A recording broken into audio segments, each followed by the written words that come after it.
আপনারা শুনছেন আজগুবি খবর। শুরুতেই শিরোনাম। পদ্মা নদীতে চিংড়ি আর লইট্টা মাছের মারামারি। যমুনা নদীতে লঞ্চ ডুবির ঘটনা ঘটেছে। এদিকে সূর্যের তাপ বেড়ে গেছে। বঙ্গোপসাগরে ময়দার খনির সন্ধান। কলা চুরির ঘটনা ঘটেছে। বেওয়ারিশ লাশের বিক্ষোভ। কুটুমবাড়িতে শুটকি চুরির ঘটনা তীব্র। এবার বিস্তারিত। পদ্মা নদীতে চিংড়ি আর লইট্টা মাছের মারামারিতে 10টি চিংড়ি এবং 5টি লইট্টা মাছ নিহত হয়েছে। নিহতদের রাক্ষসী মাগুর ময়নাতদন্তের জন্য মর্গে পাঠিয়েছে।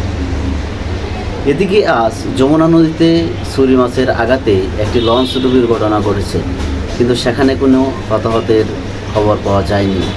সূর্যমামা আজ জেগে উঠেছে, কারণ মেঘবালিকা সকল পানি খেয়ে ফেলেছে। এদিকে আজ বঙ্গোপসাগরে ময়দার খনির সন্ধান পাওয়া গিয়েছে। ময়দা উদ্ধারে 500 ডুবুরি একযোগে কাজ করছে। আজ দক্ষিণপাড়ায় কলার বাগানের বেশ কিছু কলা খেয়ে ফেলেছে। তদন্তের জন্য বাদুড়কে প্রদান করে 3 সদস্যের কমিটি গঠন করা হয়েছে।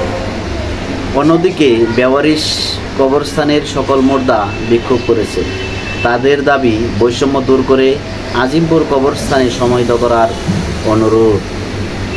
কুটুমবাড়িতে শুটকি চুরির ঘটনা ঘটেছে।